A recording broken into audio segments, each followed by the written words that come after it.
5 seconds. Start. மாண்புமிகு துணைத் தலைவர் அவர்களே, விவசாயத்துறை மற்றும் மீன்வளத்துறை ஆகியவை குறித்த மானிய கோரிக்கைகள் அவையின் முன்பு விவாதத்தில் இருக்கின்றன. நமது நாடு ஒரு விவசாய நாடு என்பது இங்கு உள்ள எல்லோருக்கும் தெரியும். ஆகவே நமது அரசு எந்த அளவுக்கு விவசாய மக்களுக்கு சேவை செய்கிறதோ அந்த அளவுக்கு நமது நாடு விவசாய முன்னேற்றம் அடைகிறது. அந்த அளவுக்குத்தான் இந்நாடு படிப்படியாக முன்னேறும். விவசாயத்துறை பல ஆராய்ச்சிகளை செய்து வருகிறது. நெல், கரும்பு முதலிய பல்வேறு தானிய பொருள்களை விருத்தி செய்வதற்கு ஆராய்ச்சி செய்து கொண்டிருந்தாலும் சாதாரணமாக ஏழை மக்களுக்கு எந்த அளவிற்கு அது எட்டியிருக்கிறது என்று பார்த்தால் அவர்கள் செய்திருக்கக்கூடிய ஆராய்ச்சியின் பலன் இன்னும் மக்களுக்கு கிடைக்கவில்லை என்பது என் கருத்து. ரசாயன உரம், பசுந்தாள் உரம் போன்றவைகளை அதிகமாக பயன்படுத்தினால் உற்பத்தியை பெருமளவு பெருக்க முடியும் என்று விவசாயத்துறையினர் பிரச்சாரம் செய்து கொண்டு வருகிறார்கள். அப்படி பிரச்சாரம் செய்து கொண்டு வந்தாலும் கூட விவசாயிகளுக்கு ரசாயன உரம் கிடைப்பதற்கு என்ன நடவடிக்கை எடுத்து கொண்டிருக்கிறார்கள் என்று பார்த்தால் மிகவும் வருத்தப்பட வேண்டியிருக்கிறது. கடந்த ஆண்டில் உர விநியோகம் குறித்து அரசு ஒரு புதிய முறையை கையாண்டது. சென்ற வருடம் கூட்டுறவு மூலமாகவும் தனிப்பட்டவர்கள் மூலமாகவும் உரம் விநியோகம் செய்யப்பட்டது. அதனால் எவ்வளவோ சிரமங்கள் ஏற்பட்டன. அந்த கஷ்டங்கள் அரசின் கவனத்திற்கு கொண்டு வரப்பட்டுள்ளன. விவசாயிகள் தங்களுக்கு உரம் வேண்டுமென்றால் கிராம முன்சீப்பிடம் கையெழுத்து வாங்கி கொண்டு போய் பண்டக சாலையில் கொடுத்தால் அங்கு உரம் கொடுப்பார்கள் என்ற நிலைமை இருந்தது. அப்படி செய்தால் பண்டக சாலையில் இப்பொழுது உரம் கொடுக்கும்படியாக இல்லை என்று சொல்லிவிடுகிறார்கள். இன்னும் சரக்கு வரவில்லை என்றும் இன்னும் 5-6 நாட்களுக்குப் பிறகு வேண்டுமானால் வந்து வாங்கிக் கொள்ளுங்கள், இல்லாவிட்டால் கையில் பணத்தை எடுத்து கொண்டு போய் வேறு இடத்தில் வாங்கிக் கொள்ளுங்கள் என்று சொல்லிவிடுகிறார்கள்.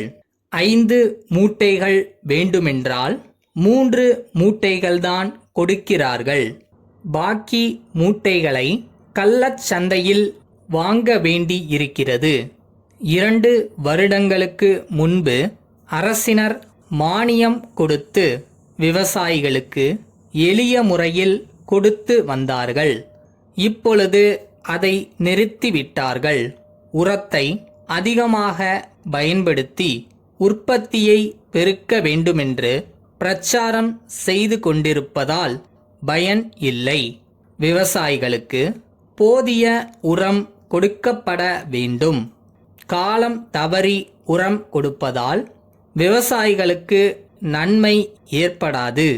இனி அடுத்த வருடம் தண்ணீர் வந்த பிறகுதான் உரம் தேவை. அதற்குள் மாற்று ஏற்பாடு செய்ய வேண்டும். எங்கள் தாலுகாவில் ஒரு கூட்டுறவு மீன் பண்ணை இருக்கிறது. உறுப்பினர்களுக்கு மீன் பிடிக்க ஏகபோக உரிமை கொடுக்கப்பட்டிருக்கிறது. அதற்கு பதிலாக சிறிய சங்கங்களை ஏற்படுத்தி மீன் பிடிப்பவர்களுக்கு அதிக வசதி செய்து கொடுக்க வேண்டுமென கேட்டுக்கொள்கிறேன். சென்னை சாந்தோம் கடற்கரை சாலையில் உள்ள கந்தசாமி கூட்டமைப்பின் மேலாளர், நாகை பெரிய கடை வீதியில் உள்ள நாதன் கூட்டமைப்புக்கு எழுதிய கடிதம். அன்புடையீர், வணக்கம். தங்களது 6ஆம் நாளிட்ட கடிதம் கிடைக்கப் பெற்றோம். தங்களிடம் உள்ள இயந்திரங்களை தாங்கள் குறிப்பிட்டுள்ள வகையில் பராமரிப்பு பணியை நாங்கள் ஏற்றுக்கொள்ள இயலாத நிலையில் உள்ளோம். ஆனால் நாங்கள் ஏற்கனவே குறிப்பிட்டிருந்த ஒப்பந்தப்படி குறைந்த செலவில் பராமரிப்பு பணிகளை நாங்கள் ஏற்றுக்கொள்ள தயாராய் உள்ளோம். நாங்கள் தெரிவித்துள்ளபடி இயந்திரங்களுக்கான பராமரிப்பு பணியை எங்களிடம் ஒப்படைத்தால் இயந்திரங்கள் எந்தவிதமான தடையும் இன்றி சீரான முறையில் இயங்கும் என்பதை மீண்டும் உறுதியளிக்கிறோம்.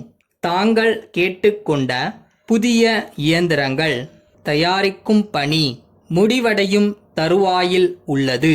இன்னும் 1 வார காலத்தில் பணிகள் நிறைவு பெற்று அதன் பின்னர் தங்களது தொழிற்சாலையில் நிறுவும் பணி உடனடியாக மேற்கொள்ளப்படும் என்பதை தெரிவித்துக் கொள்கிறோம். பணிகள் நிறைவு பெற்றவுடன் இயந்திரங்களை லாரி மூலம் அனுப்புவது மற்றும் வேலையாட்கள் அனுப்புவது பற்றி அறிய மீண்டும் தொடர்பு கொள்கிறோம். தங்கள் நம்பிக்கையுள்ள